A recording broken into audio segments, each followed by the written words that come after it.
Habari ya Asabui, Habari ya Machana, Habari ya Gioni. Peace, Team Africa Worldwide. This is your brother Konate once again. Today's topic is the negative effects of European or pagan holidays. A lot of times on days like today, it is December 25th, 2018, which is considered Christmas in the United States and throughout a large percentage of the world, I would guess. And a lot of people really don't understand what the negative effects are for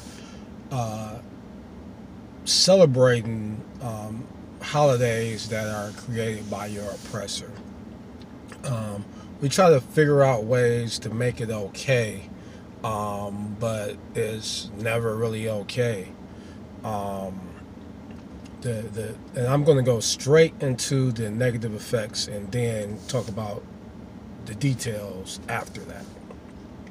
Okay, the most immediate negative effect of Christmas to the African community is the amount of money that we waste on this. Some people will say the money is not wasted because you enjoy the gifts that were brought and you had fun spending the money, but it is wasted if you are in debt for all of 2019 paying for 2018's gifts to do it all over again. And then if you check the average wealth of most Americans, black Americans, considering all of the money we make, because we do make a lot of money when you look at it on a global scale, most of us aren't even worth $1,000. If you were to subtract our debt from the amount of money we have in savings, stocks, and bonds, there are very few of us that are worth $1,000, even though a large percentage of us get $1,000 every week. Now, how is this? It's because we love a holiday. We love reasons to get drunk, waste money, and eat pork. And when I talk about black people and I talk about us as Africans, I'm always including myself, always, because I've done my share of wasting money, I've done my share of getting drunk, and I've done my share of eating pork. But all three of these are negatives and they have an impact. The number one thing we need to do, and I discussed this just briefly in my video about protecting the black woman, we have to get our finances in order, first and foremost. If we don't get our finances in order, we'll never be free. We have the money to do it. We just have to learn better money management skills, myself included. Because like I said, we have a lot of money. It's been quoted by many a scholar. I'll let you look it up, as far as if you take the combined wealth of African Americans and you compare it to other nations, we're like 12th or 13th richest country in the world. And the fact that we are still in virtual slavery because we live from paycheck to paycheck, and as soon as we get a dollar, we give that dollar to somebody else. And in this time, when we have all this information, is shameful. You have to understand, not to knock anybody's religion. I would tell a person, I'm a Muslim, I am a Christian, and I am a Jew. And some people say, well, how can you be all of those? I can be all of those because I'm Pan-Africanist and I'm African-centered. And when you're African-centered, you know that all three religions were created by Africans and that they were just all corrupted by Europeans. Okay, so the versions that we have today are all messed up. But it's up to you, no matter what religion you practice, to wash off the washing and put your chocolate back on it. When you reading these texts, the Bible, the Quran, the Torah, you have to understand that you have to eat the fish and spit out the bones. That's an African proverb, meaning you take what's good and then you get rid of what's bad. But this whole Christmas thing is hurting us. A lot of people will be upset because they don't have a tree for their kids. Answer this: what does a Christmas tree have to do with Jesus? I'll wait. You will never come up with an answer because it has absolutely nothing to do with Jesus. The tradition of putting a Christmas tree up came from Europe, just like the holiday came from Europe. And these people thought that because certain trees stay green year-round, that the trees were magical because they lived in cold climate.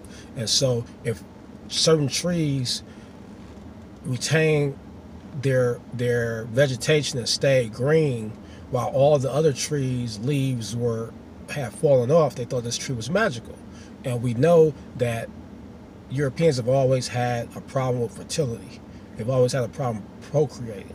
So they hung phallic symbols on the branches of these trees so that it can bless them with pregnancy. So those little balls that you're hanging on the branches, whether you know it or not, those symbolize testicles. That's what that is. So why would you have that in your house, having your children play with that? It's casting a spell on you. It's a spell to keep you entrapped to a European viewpoint. And if we're going to be successful, we have to start seeing everything from an African viewpoint. And when I say an African viewpoint, I'm talking about pre-colonial Africa, pre-slavery Africa, because on the continent, they may go even harder celebrating Africa than we do. I'm doing research for my second trip to Africa coming up, and man, you can't get a ticket in December. The tickets in December are sky high because that's when all of the people who are first generation immigrants, and they may just be working abroad in Europe or in the United States or in Canada, all those people come home in December. So if you want to get a plane ticket in December, it's going to be 2 to 3 times as much. So when I say African centered, I'm talking about our traditional way of thinking. I'm not talking about present day, what the brothers and sisters are doing on the continent. So I know that we are emotional people, and so it's hard for people to detach themselves from things that make them feel good, especially the sisters. But you got to look at it like this. Heroin makes people feel good. Meth, crack. And just because something makes you feel good, that doesn't mean that that's not bad. Because a lot of times things are making you feel good in the present, but it's going to hurt you in the future. And we as a people, we need to stop thinking about immediate gratification and look down the road to the future and look at the big picture. We always think about how does something affect my happiness right now, today, maybe tomorrow, maybe next week, or a month from now. But we don't look past a month from now. We don't look 6 months from now, 1 year from now, 5 years from now, 10 years from now, 20 years from now. Anybody who plays chess know that when you play chess, you don't just move your piece imagining the outcome of that one move. You have to think several moves ahead. And the player who can think the most moves ahead is the player who's typically going to win that chess game. And so we as black people, we tend to be playing checkers when the rest of the world is playing chess. Um, so, I mean, just because something makes you feel good, just because something is a tradition, doesn't mean that you should do it. Some people will say, well, when I was a kid, my parents bought me these gifts and they got me a tree and we ate the ham and it was great memories. And so I'm going to continue to do this. But we have other traditions that go along with that. We have all types of health problems and dying early and diabetes. And then a lot of times when we die, we don't even have life insurance. And people have to take up a collection just to bury us. But we would save some of that money that we were spending on gifts, then maybe we could have spent some of that on some health insurance and left our children with some money that they could use to build up their empire like other groups do. And maybe if we weren't eating all this bad food and overconsumption of this alcohol, we wouldn't have got sick and would have lived longer to begin with. So I'm not going to go on forever about this. I just wanted to talk about the negative effects of European holidays. And since it is Christmas, I spoke on this one specifically. I'll probably speak on the other holidays as they occur. But we need to just broaden our perspectives, be a little open-minded.